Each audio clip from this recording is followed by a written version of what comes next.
하루 종일 잠자는 시간 빼고는 휴식 시간 없이 글쓰기에 몰입을 했습니다. 그 와중에 사고들이 있었지만 그것보다 글쓰기가 내가는 더 중요했던 거죠.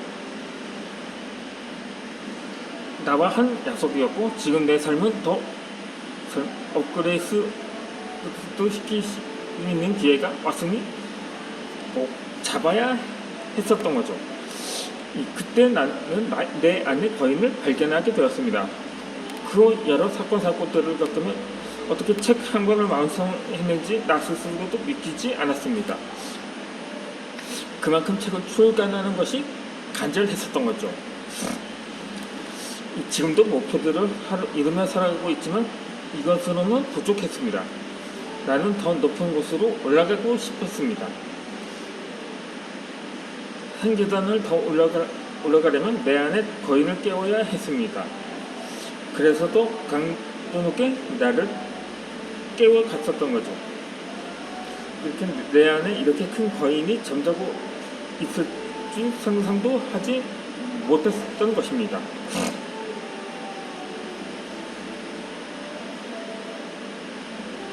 그렇게 나는 출판사와 계약한 날을 잊지 못합니다. 그렇게 출판사에 투고한 지 3년이 지나서야 계약이 성사되었던 거죠.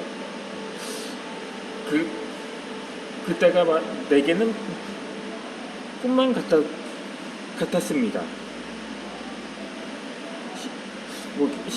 심지어 지인들 중에서 정말 자랑스러운 아드님을 주었다고 또 부모님과 통화 중에 하셨던 분을 내가 잊지 못합니다. 그렇게 정말 그렇게 메시지도 그렇게 세수히 보내고 싶었고 내 동생도 책 사진을 SNS에 홍보하며 제가 형이 책을 정말로 냈다며 너무 신기해하기도 했던 적이 있습니다. 그렇게 부모님은 나를 작가로 인정해주고 책 출판에 더 신경 쓸 수 있도록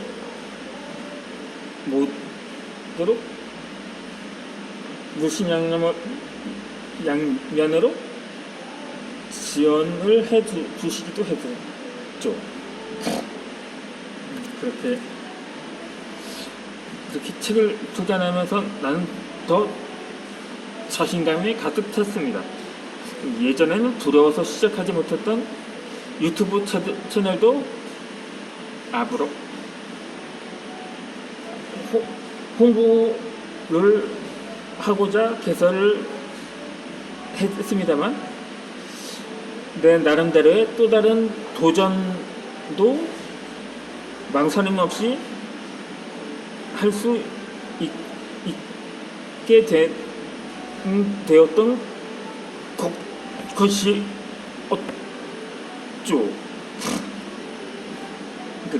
그동안 무엇이 그렇게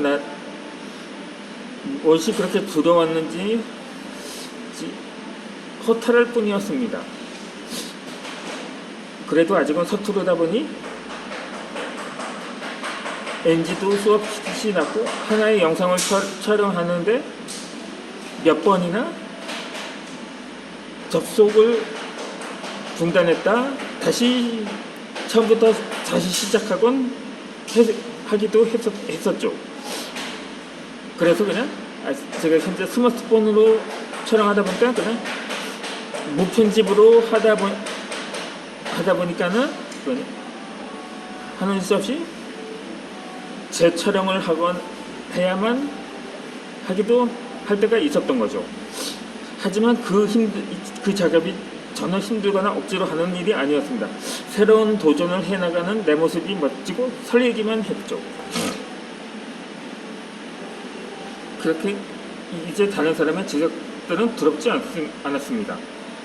내가 나를 인정하고 내 자신을 믿기 때문에 다른 사람의 말들은 중요하지 않게 되었던 거죠. 그래서 세상이 나의 이야기를 하는 것이 더 이상 두렵지 않았습니다. 세상이 당당하고 앞으로 나아갈 자신감이 충만했기 때문이었죠.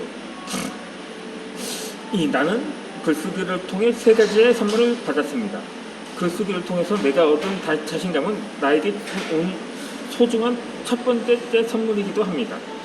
내가 처한 환경 속에서도 간절하게 원했던 그것이 나에게 왔습니다. 바로 한 걸음 더 높은 곳으로 나아갈 수 있는 자신감을 선물로 받게 되었습니다. 앞으로 내가 걸어가야 할 길에 가장 필요한 것인 줄 알고 하늘이 나에게 주신 고귀한 달란트 중에 하나라고 생각을 하게 된 거죠. 나는 글쓰기를 통해 나의 인생에 가장 필요한 순간을 가장 소중한 선물을 받았고, 사랑하는 가족들과 사랑을 나누고 가장 자랑스러운 아들이 되었습니다.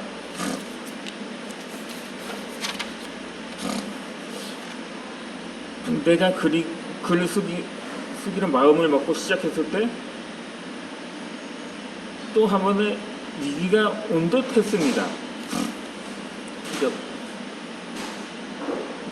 저희 집이 전기료가 체납이 되면서 단전 조치가 된 적이 있었는데, 제가 종이 원고를 쓰다가 한 5년 만에 다시 종이 원고를 번갈아 집필을 하게 되었거든요. 그땐 PC에 있는 한글 파일을 통해서 집필을 하고 있는 중이었는데, 그나마 그 집필 초창기라서, 그러니까 초보이기 때문에 그렇게 아깝다는 생각은 들지 않았거든요. 그래서 종이 원고를 통해서 번갈아 작성을 할 수가 있었던 거죠.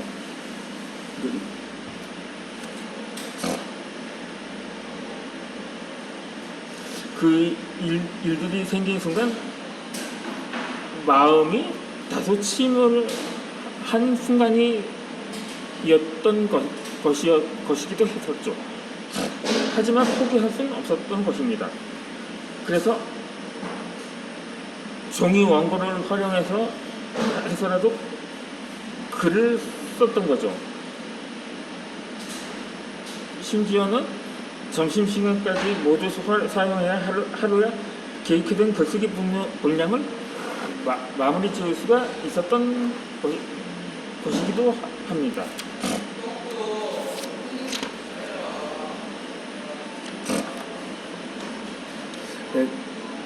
이제 어떠한 도전도 자신이 생긴 거죠.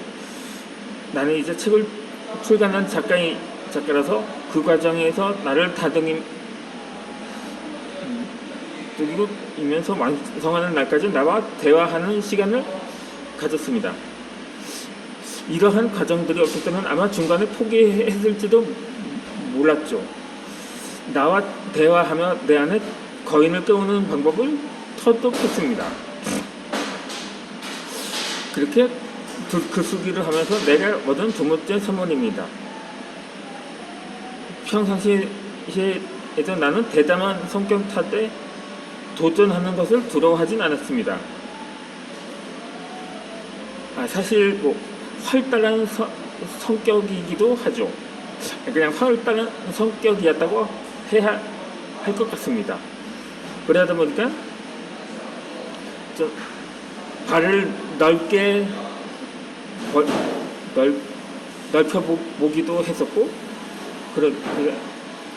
하고자 했지만 도전하면 고난의 순간이 올 때마다 나는 내 안에 거인이 있다는 사실을 발견하지 못했던 거죠. 글쓰기를 하면서 나는 내 안에 거인을 발견하고 그 위대한 힘을 모두 사용하고 있습니다. 앞으로 작가로서 더 많은 활동을 하면서 내 안의 거인을 깨워 목표를 이룰 것입니다.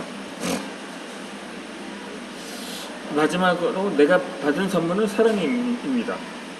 나는 이번 책 쓰기 도전을 통해서 가족들에 대한 사랑으로 충만을 했습니다. 물론 이전에서 충만을 했어도 비록 선천적으로 장애를 가졌다고 하지만 그렇다고 전혀 부모님을 원망하지는 않았습니다. 그럴수록 나만 손해라는 것을 미리 깨달았기 때문이죠. 그렇게 가족들은 내가 처음 책을 쓰기로 결정한 날부터 나를 응원해주고 격려해 주었습니다. 책을 쓰겠다고 말했을 때 비웃거나 부정적인 말 없이 모두가 나에게 할 수 있다고 말해 주었습니다. 지인들이 저한테 부정적으로 말한 사례는 있었지만 그래도 가족들이니까는 나를 응원해 주었다고 볼 수가 있었던 거죠. 그렇게 나는 나를 믿어주는 가족들을 위해서라도 꼭 책을 출간하겠다고 다짐을 했습니다. 프롤로그에도 가족들의 이름을 넣겠노라 다짐을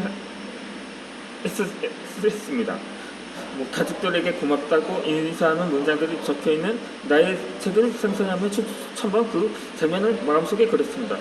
그러다 글이 쉽게 잘 써지지 않는 날에는 가족들과 함께 커피를 마시거나 이야기하며 시간을 보냈습니다. 때로는 여행을 하면서도 약간 안식을 하는 시간을 가지기도 했었죠.